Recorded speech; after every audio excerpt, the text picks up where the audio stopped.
Caitlin Clark is the reason why a lot of great things is going to happen for the WNBA. Caitlin, congratulations on an amazing season. Rookie of the Year is a big honor. You deserve it. Congratulations. There's a moment when the entire basketball world shifts and nobody really talks about it in real time. It happens quietly through careful words and rare compliments from men who don't give them away easily. Nikola Jokić, the back-to-back MVP, the guy who barely reacts when he wins championships, suddenly found himself gushing about a WNBA rookie. And that wasn't an accident. That wasn't PR polish. That was something deeper, a recognition that forced even the most stoic legend in basketball to step outside his comfort zone and say what needed to be said. But Jokić wasn't alone. Within weeks, LeBron James started offering mentorship. Luka Dončić dropped his ego, Trae Young broke down her game like she was already a Hall of Famer. And while all this was happening, the WNBA itself was throwing elbows and skepticism at the woman these legends couldn't stop talking about. This isn't just a story about a talented rookie making waves. This is about the moment the NBA's biggest names collectively decided that Caitlin Clark wasn't just special, she was different, and in doing so, they crowned her before her own league even knew what was happening. This is the story of how silence became louder than any championship celebration. When Nikola Jokić speaks, basketball listens, not because he's loud or theatrical or someone who dominates press conferences with sound bites. It's the opposite. He's quiet, he's selective, he doesn't do Twitter rants or dramatic Instagram posts. When he wins MVP awards, he barely reacts. He just accepts them like someone picking up groceries. His entire career has been built on a philosophy of blocking out noise, tuning out drama, and letting his game do the talking. So when this exact man who has spent his whole life avoiding compliments and deflecting praise, decided to go out of his way to commend Caitlin Clark, something significant happened. It wasn't a passing comment. It wasn't something said because a reporter asked him directly and he had to answer. Jokić went out of his way to bring up Clark unprompted. He talked about how he was really in awe of the game. He called her probably the most impressive player he's seen in a long time, and he wasn't talking about her three-point range or her highlight plays. He focused on her resilience. He described watching her as one of the most amazing sights he's witnessed in forever. From a man who has built his entire existence around emotional restraint, that's not just a compliment, that's a gold medal acknowledgement. Then he added something that reveals exactly why this moment matters so much. He said she just engages in basketball. That's Jokić language for pure, unadulterated basketball without any drama or distractions. No theatrics, no social media games, no unnecessary noise, just the sport itself. In a league completely saturated with storylines, subplots, feuds, and manufactured drama, that statement is powerful coming from anyone. Coming from Jokić, it's earth-shaking. What makes this even more striking is that Jokić doesn't just appreciate statistics. He could care less about point totals or shooting percentages. What he respects is how a player thinks the game. He broke down exactly what he saw in Clark, the way she slows things down without rushing, her ability to read defenses, her patience, her knack for setting up plays that shouldn't exist, her complete lack of need to make everything about herself. Those are the things that caught his attention. Those are the qualities that made a two-time MVP, an NBA champion, and a man who steers clear of drama stop what he was doing and decide someone needed to know about this rookie. When you understand Jokic's personality, you understand why this moment becomes so significant. This isn't a guy who gives out participation trophies or encouragement to make himself look good. He's not trying to seem forward-thinking or mentor rookies as some kind of charity project.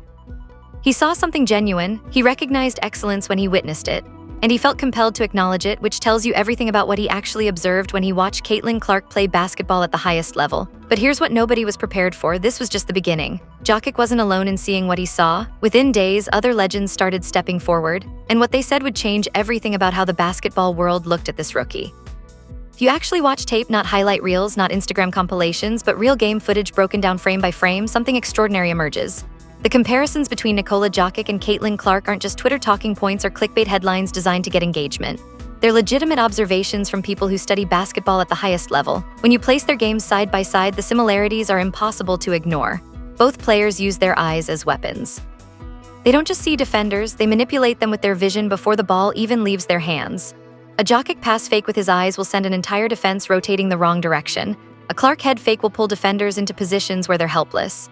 It's the same chess move played by two different players on two different levels, but the principle is identical. They both share an uncanny ability to slow the game down. In basketball, speed is usually considered an asset.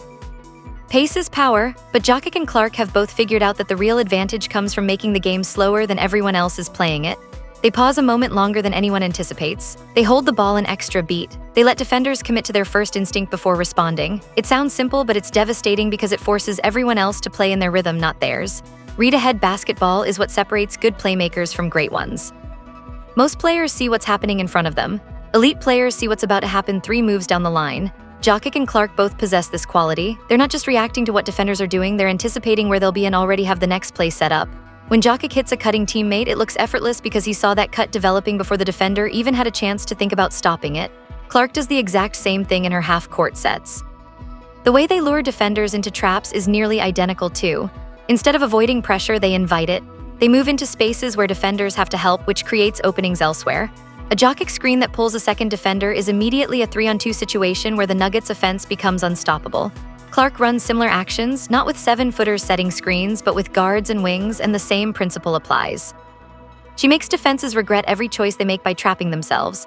What's most striking is their complete lack of theatrics. Neither player needs to look cool or feel like they're putting on a show. There's no unnecessary dribbling. There's no showboating. There's no need to make plays look harder than they are. They just move the ball where it needs to go and play the game in its purest form. That's what separates transcendent players from good ones. They understand that efficiency is style, correctness is flash. The outcomes speak for themselves. Jokic has led teams to championships despite being told he wasn't athletic enough or exciting enough for Nike to build a shoe around him. Clark hasn't played a full season yet and is already reshaping how women's basketball is perceived.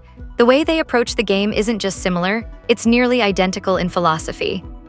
They both understand that domination in basketball comes from reading the game better than anyone else, not from outrunning or out-athleting opponents. And that's exactly why Jokic's compliment carried so much weight. He wasn't just praising a rookie, he was recognizing his own basketball philosophy in someone else. Here's where the story takes a turn that explains everything about why these NBA legends felt compelled to step up and validate Caitlin Clark publicly. Nike is the most powerful shoe company in basketball history. They've shaped the sport's narrative for decades. They decide who matters and who doesn't. They determine which players get the marketing machine behind them and which ones fade into relative obscurity. So when Nike made the decision to build a signature shoe around Victor Wembanyama instead of Nikola Jokic, it sent a message. Jokic wasn't flashy enough. He wasn't going to move enough trainers. He wasn't what they were looking for. Think about that for a moment. Nikola Jokic, arguably the best basketball player on the planet, a 2-time MVP and NBA champion, wasn't considered marketable enough by Nike. The company that makes the shoes for the biggest names in sports looked at one of the greatest talents ever to play the game and decided he needed to go somewhere else. So Jokic signed with 361 Degrees, a brand that barely exists outside of Asia. He's the best player in the world wearing shoes that most casual basketball fans have never even heard of. That's not just ironic, that's haunting. It's a reminder that no matter how good you are, if you don't fit the brand image, the system doesn't care. But then something strange happened. Nike made a similar mistake with Caitlin Clark. They didn't immediately offer her a contract. They weren't rushing to sign this rookie like she was automatically going to be the face of women's basketball. They were cautious. They were waiting, they were betting on other players. And then after watching her dominate in her first WNBA season, after seeing the entire basketball world recognize her talent, after witnessing NBA legends lining up to praise her, Nike realized they'd almost made the same error twice. They weren't going to make that mistake again. Suddenly, they were offering 8-figure deals. They were groveling. They were trying to become part of the Caitlin Clark narrative before it was too late.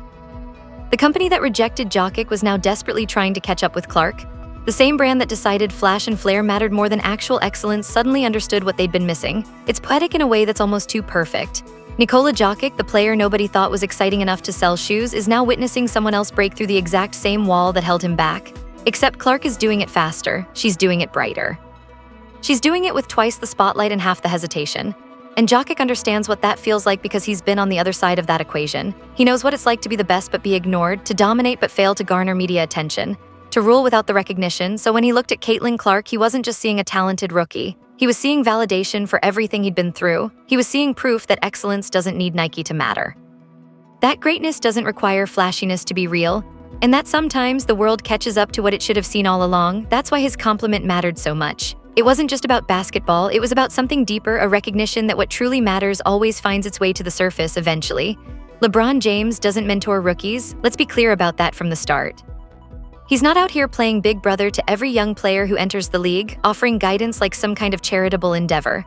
LeBron operates on a different level. He offers his mentorship to people he's genuinely impressed by, people he sees something in that makes them worth his time and energy. And those moments are rare. So when LeBron James decided to offer his blueprint to Caitlin Clark, it wasn't casual. It wasn't something he did because it was good optics or because a reporter asked him to be nice to a rookie. It came from somewhere deeper. LeBron entered the NBA at 18 years old, straight out of high school. Every fan, every critic, every photographer was breathing down his neck from day one. He experienced more pressure at 18 than most athletes experience in their entire careers. He was hyped beyond belief. He was criticized immediately. He had expectations that were almost impossible to meet. And he had to figure out how to navigate that landscape without a real roadmap, without someone who'd been through the exact same thing to guide him. That experience shaped everything about how LeBron approaches leadership and mentorship now. He understands what it feels like to be the center of every conversation. He knows what happens when the world's attention is fixed on you before you've even proven yourself. And he learned how to survive it, how to thrive within it, and how to use it as fuel instead of letting it destroy you. When he saw how Caitlin Clark handled her Olympic snub, something clicked for him. She wasn't making excuses. She wasn't crying to the media. She wasn't trying to leverage the situation for sympathy. She gave an answer that was composed, that was graceful, that showed she understood the business of basketball without losing sight of what actually mattered, getting better and proving herself on the court. LeBron called her response great. That might sound like a simple compliment, but in LeBron's language, it means something very specific. It means she's got it, no pleading, no pursuing his validation, no performative humility designed to win favor.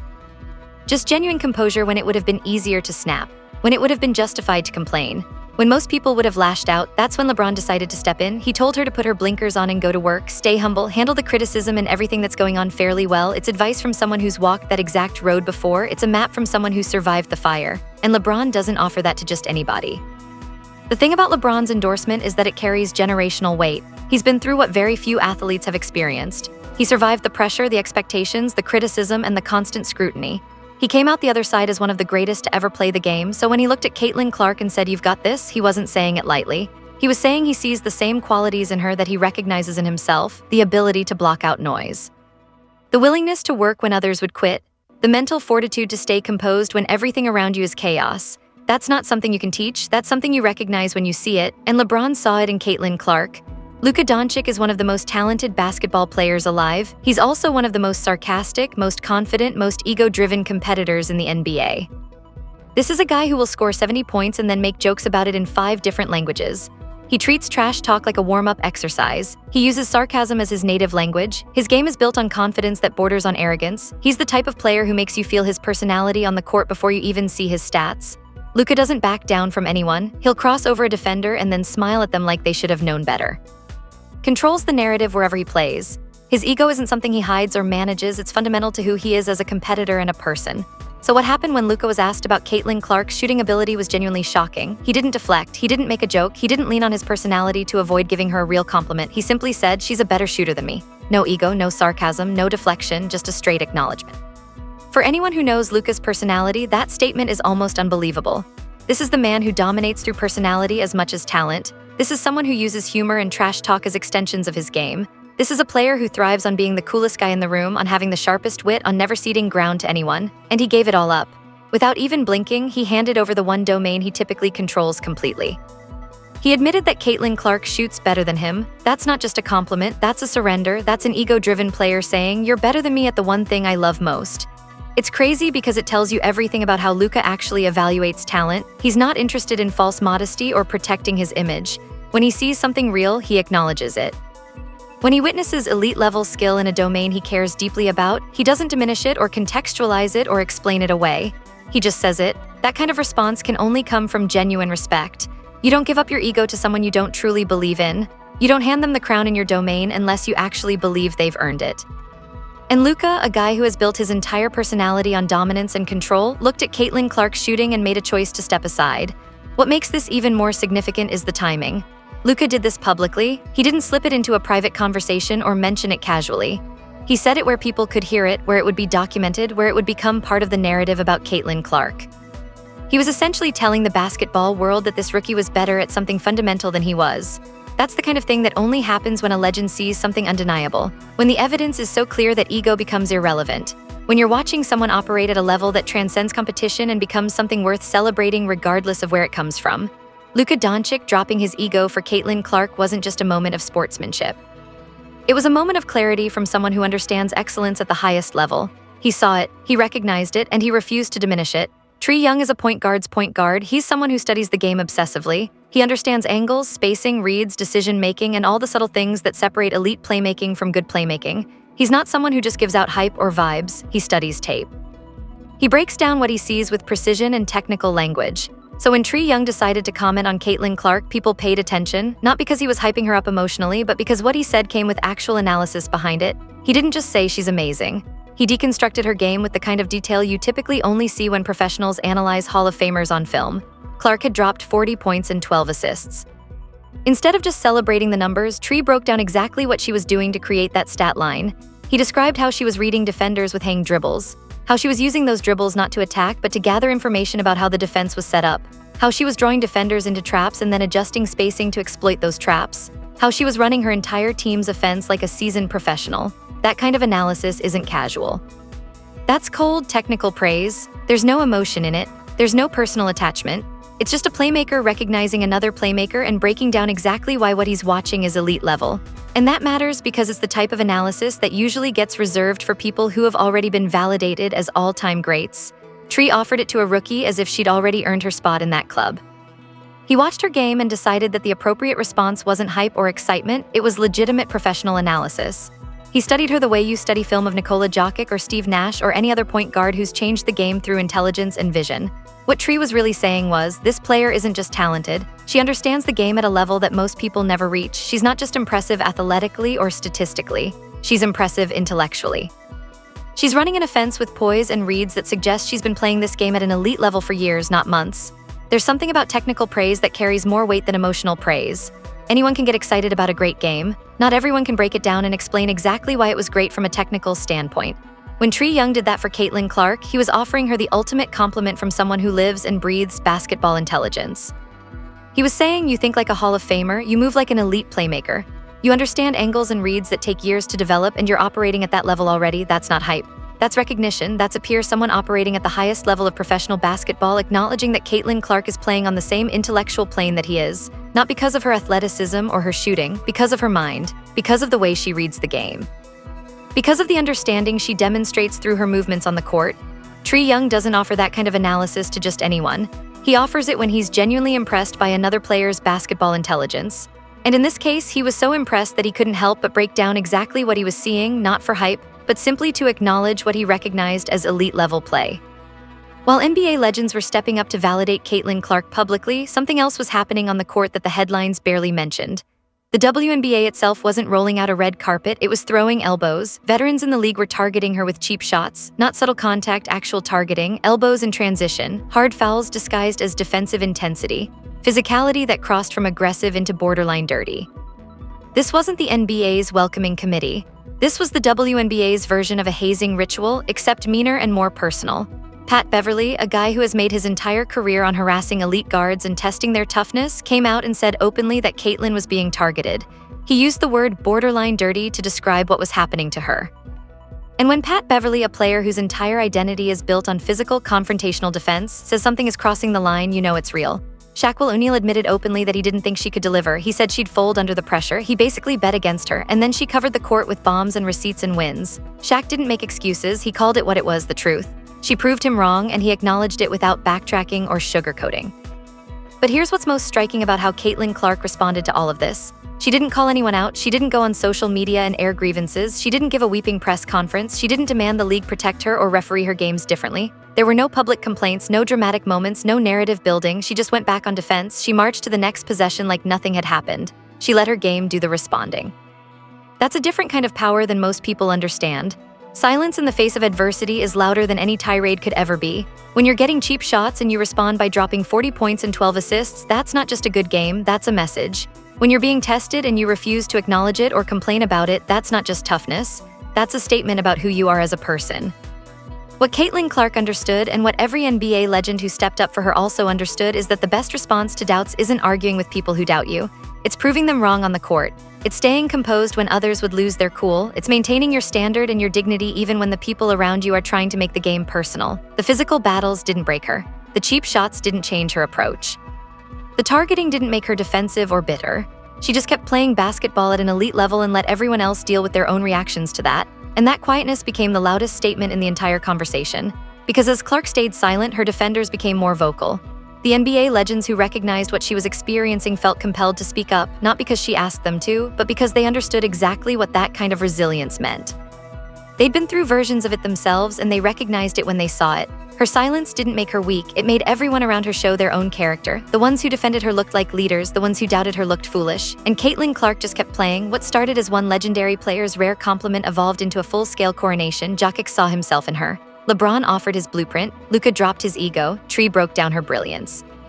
And throughout it all, Caitlin Clark stayed quiet, let her game speak, and refused to be rattled by the WNBA's hazing ritual.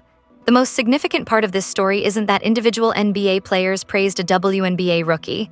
It's that they felt compelled to. These aren't guys who typically step outside their lane. These aren't players who use their platforms to promote others. But something about watching Caitlin Clark, watching how she played, how she responded to pressure, how she handled adversity without complaint, made them speak up anyway. Because they recognized something genuine, something they'd experienced themselves, something that transcends league boundaries and simple statistics. The NBA didn't just validate Caitlin Clark, it crowned her loudly, clearly, and without hesitation, even if the WNBA still hasn't fully understood what it has. And the most powerful part, she didn't ask for any of it. She just showed up, played elite basketball, stayed humble, and let greatness speak for itself. This is her era now, and everyone with eyes to see already knows it. What do you think about Caitlin Clark's impact on the WNBA? Drop your thoughts in the comments below. We want to hear from you. Don't forget to subscribe and enable notifications so you never miss our latest videos. Hit that bell icon now.